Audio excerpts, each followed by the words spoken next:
Hello and welcome to Ballon TV. It's Bo and it's week 2 of the Premier League review, top 6. I'm by myself this week, no Mido. He's away for the week, so it's me doing the reviews this week and I'm sure he'll be back next week. Right, starting off with Spurs versus Fulham. 3-1 victory for Spurs. Overall, the right result, I think. They had a bit of a hairy moment in the second half where Fulham pegged them back to 1-1, and then Mitrovic had a great chance to make it 2-1 to Fulham, but other than that Fulham didn't really offer much and Spurs were just absolutely comfortable throughout the whole game. Ran the game, commanded the game, dictated the game really. Spurs, like I said, have got some frailties here and there, but overall, well deserved. They're going back their business quietly. It's the second win in a row. They've got maximum points so far. They're just going about things, quietly and under the radar. Really, I don't think many people are talking about them, but they're getting the results. They're doing their stuff. Obviously, they've got a big test coming up in week 3 at Old Trafford, so that will be their first test of the season. But you can only beat what's in front of you, and they look really, really good and playing some decent football. Still haven't reached their peak, but still playing well, getting the results. Harry Kane finally scoring in August, so that's obviously a positive for them going into week 3's game. Tripp's back, scored a quality free kick. With regards to Spurs, they look much better when Moussa Dembele came on. I think Pochettino, from what I saw, went to a diamond in the middle with Dembele holding, and I think that just gave them more creativity and skill. So it's creativity from deep, but creativity as in which gave their attack more license to go forward. So yeah, overall I would say right result. Fulham, new players, still gelling. Obviously their main aim this season is to stay up. They've invested heavily. I think for them they just got to stay up and then push on next season. Like I said, new players coming in. It will take time to gel them all together, and I'm sure they will do at some point. There are little glimpses, little positive glimpses, so I think Fulham fans just need to be a bit patient, and I think Fulham will start getting results in. Big game of the weekend was Chelsea-Arsenal. 3-2 to Chelsea, right result. To be honest, the first half, it was a crazy first half. I think that could have went either way. Chelsea were 2-0 up, cruising, and then for some reason took their foot off the gas and allowed Arsenal to come onto them. 2-2, had chances. To be honest, either one of them could have went into the second half leading. Chelsea 2-0 up, could have, if they carried on going, they could have been 4-5-0 up, I would have thought. But no, they sat off deep. But then Arsenal brought it back to 2-2, and then they missed absolute sitters. Aubameyang twice and Mkhitaryan. They could have gone in 5-2 up at half time. Chelsea came away second half. Chelsea just ran the show second half. I thought they were just absolutely quality and justified the result in that second half. Didn't really give Arsenal a sniff. Arsenal still struggling, I would say. They are still struggling. Defensively look woeful. Played such a high line in that first half. It was shocking. Bellerin, as good as he is going forward, shocking defensively, positional wise, especially for that first goal. Jack, I'm not even going to get into that again. I went into him last week. There's no point going into him again because he shouldn't be starting. If Arsenal want to do things this year, he shouldn't be starting. Torreira's got to start ahead of him with Guendouzi. And another team, Chelsea, going about their business quietly. A lot of people wrote them off beginning of the season, but they've got maximum points. So, they're still gelling. Jorginho looks like a cracking signing. I know me and Mido were speaking about him last time, and he could turn out to be potential signing of the season. Him and Kante have built up a very good relationship with that midfield, so Chelsea looking good. I would say they do look good. They're looking solid. So it'll be interesting to see how these two teams do get on later on in the season when they have to play in the Europa League, having to travel far on a Thursday and then coming back to the Premier League on a Sunday, travelling wherever, whether it's home or away. So it'll be interesting how they adapt.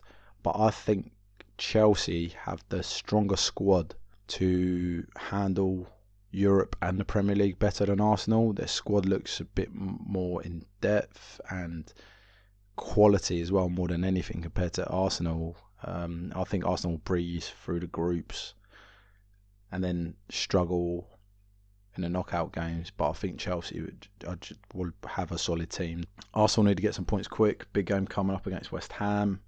So we'll see if they can get their first points of the season. Going on to the reigning champions, Man City hosted Huddersfield. City 6-1. Summed the game up really, to be honest. Could have been 8, 9, 10-1. With all due respect to Huddersfield, they don't really offer much. City, I said it before, it's going to take another team to have a monster performance to beat this team. They just looked unreal. From goalie to attackers, they just look absolutely quality, and I can't see anyone stopping them unless they have a bad week and another team having a good week. So we'll have to wait and see with that. But look, 6-1, Aguero hat-trick, he could have got 4 or 5. Huddersfield only offered one attack and scored from it. And look, City squad is equipped for everything. I mean, they could afford to put Raheem Sterling, Leroy Sané, Riyad Mahrez, Kyle Walker all on the bench. So really tells you everything you need to know about that squad. Guardiola as well just showed how much of a tactical genius he is. He knew Huddersfield will come, sit deep, 9-10 players behind the ball. So what does he go and do?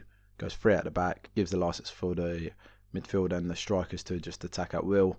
And that's what they did, especially with Mendy on the left-hand side, who I thought for the second week in a row was absolutely quality. Huddersfield, again, same as Fulham. I think their main objective this year is going to be to stay up. Home form is going to be crucial, as well as Fulham. I think the home form is going to be crucial. They need to get points. The only really bad thing I can say about Huddersfield is they took a hammering. It's obviously because it could come down to goal difference, and this result could look back at it and it could be their downfall at the end of the day. I know it's City, but obviously it's hindsight. We don't know what's going to happen, so we'll have to wait and see. And I mean, they've had a horrible 2 games to start the season off. They had Chelsea first game, City second game, so there's going to be games where they will be getting points, so we'll see how they get on. Brighton, Man United. Brighton 3-2 winners. We'll talk about United in a minute. Got to start with Brighton. Full credit to Brighton. Played some beautiful football in that first half. Absolutely outplayed United. It's simple as that. I thought they absolutely outplayed United. Tactically, Chris Hughton got it on point, put the pressure on United, didn't give them time on the ball. It was effective. They were pressing from the front, from Glenn Murray, you can tell straight away, putting pressure on Boyer, Lindelof, and it worked. It absolutely worked, obviously with help from the United back line, who was shocking. You got to take these games. I think Brighton looked at this and thought, you know what, we done them last year, we can do them again this year, so we'll put pressure on them and see what we do. But as a whole, I think Brighton came into the game thinking, you know what, there's going to be teams that are going to come here, we'll beat them, like within bottom half of the table, if you like. And I think matches against the top 6, just try and nick a draw and whatever, but to get a win, I think it's an added bonus to them, and it's full credit and well deserved. Absolutely deserve it. United in big trouble on and off the pitch. Off the pitch, just so much talk. I just don't know where to start. I mean, you got Ed Woodward, who has come under pressure from United fans. I heard this week that United fans have paid for a plane, for a banner, for the game on Monday against Spurs. So wait and see what happens with that. Then you've got Mourinho, who looked really deflated. And he's obviously lost the dressing room, hence why he's deflated. He just looked really deflated, I thought, in the game itself and in his match analysis at the end. His interview, he just didn't look right. Didn't look like Mourinho. So, and obviously Pogba coming out saying his attitude was wrong. I mean, that's your captain at the end of the day. And if you've got a captain saying, my attitude was wrong, he's your leader on the pitch. If his attitude was wrong, I personally don't think he should be saying that out in public. It'd be interesting to see what Mourinho does with that, because if I was one of his teammates, I'm looking at, hold on here, he's our captain. He's just come out and admitted his attitude was wrong. His attitude might not change in the next game. So why should I do any different? He's my leader. Why should I do any different? So I think United have got big problems. Really, really big problems on and off the pitch. Defensively, they look shambolic at the moment. I think Mourinho's lost the dressing room. And I think Monday's game is absolutely massive for him and his season, whether he stays or not. United lose, I can seriously see him getting sacked. I might be jumping the gun, but it's United Football Club at the end of the day.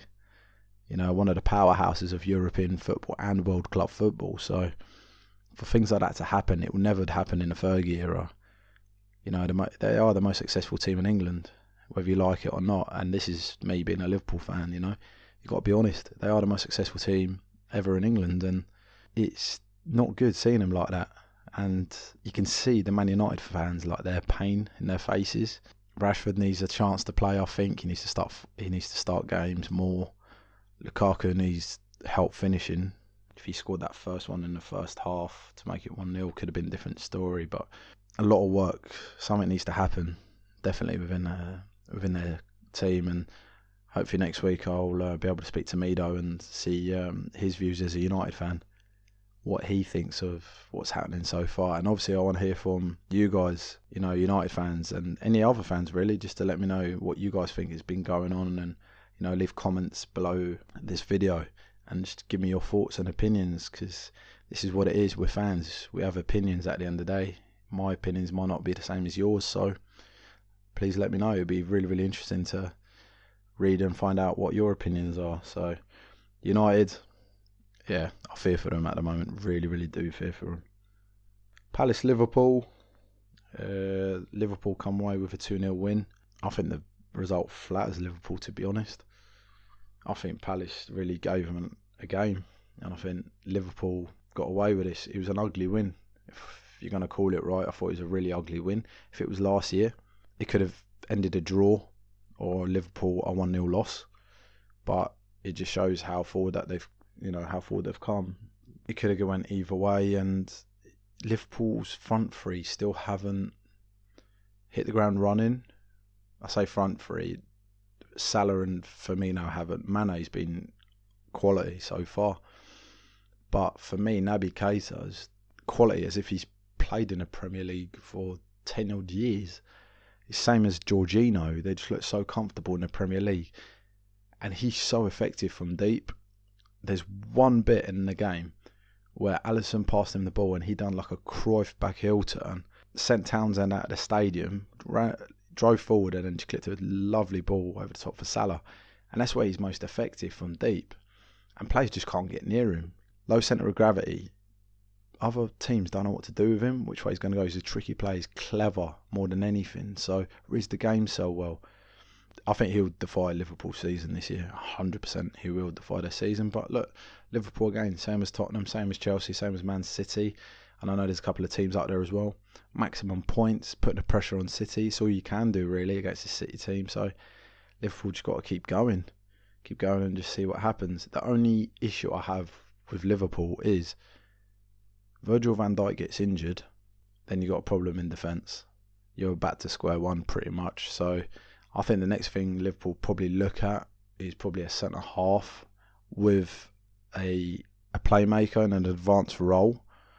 I know they were linked to Fekir, someone like that, in an advanced role. Yes, Keita's creative, but he's more creative from deep. And it's just a shame Oxlade-Chamberlain was, injured and out for the season. Otherwise, I think he would have had an absolute quality season the way he was last year before he got injured. So we'll wait and see on Liverpool, see how they get on. Palace, I think they're going to finish top 10 easily. I think Roy's done an absolute stellar job over there. So I think they'll finish top 10. I think they'll push for 7th place easily. I don't see why not. They've done some smart recruitment in the summer. Brought in Max Meyer. I watched him in Germany. Decent little player. Still young. I think they'll be up there. And also they've added a bit still, bringing in Chico Kouyaté from West Ham, who West Ham, I've got to say, are missing massively in that midfield. So it's Palace's gain at the end of the day, and it'll be good to see how he gets on. But I think Palace will be fine. I think they've got too much power attacking wise with Zaha and Townsend, and Max Meyer now to struggle this year. So, and Roy, cracking manager, he's got the team. I mean, he took over the team. They were bottom of the league, 0 points, no goals scored, and just went on a roll. And went on an absolute roll, and he's just changed the club. And you know what, big respect to Roy, and well done to him. And I'm sure Palace will be up there come end of the season. Right, ball of the week. I know Mido normally does this, and I did speak to him earlier, and on the phone, and I think we're in agreement. You can't look past Sergio Aguero. Hat trick. I know there's a debate going on at the moment. Is he the best foreign player to grace the Premier League? He's up there with the likes of Thierry Henry, Ronaldo, Bergkamp. He is out there. Me and Mido have agreed on that. Shocker of the week. It's going to have to go to Eric Bailly. He had a mare, an absolute mare this week. Gave away a penalty. I don't know what he was doing for that second goal, whether he was clearing it out for a goal kick or trying to pass it back to De Gea, but put it out for a throw. It's schoolboy stuff. Just put it out for a throw. Why are you putting your team under pressure like that? He just had a shocking first half. Absolutely shocking. Also, we had a viewer contacted us and said, can you guys do a Premier League Fantasy Player of the Week? So for the coming week. So obviously now it'll be week 3. We talked it over and thought, yeah, that'd be good. Obviously you want to give the fans we're all fans, want to give everyone what they want at the end of the day. So that's a new thing we're gonna put in. So Premier League Fantasy Player of the Week for week 3, so the upcoming week, to definitely, I would say, have in your team is Sergio Aguero. City away at Wolves. You look at it, City should be winning that, I would say, with no disrespect to Wolves, but 3-4-1. Aguero, you would have thought would be amongst the goals. Put him as captain.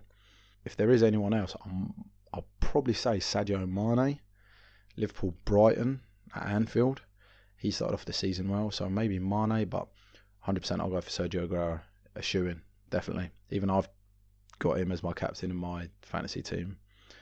Just as we finish off, I just want to give out a quick shout out to Ajax's young midfielder, Abdelhat Nouri.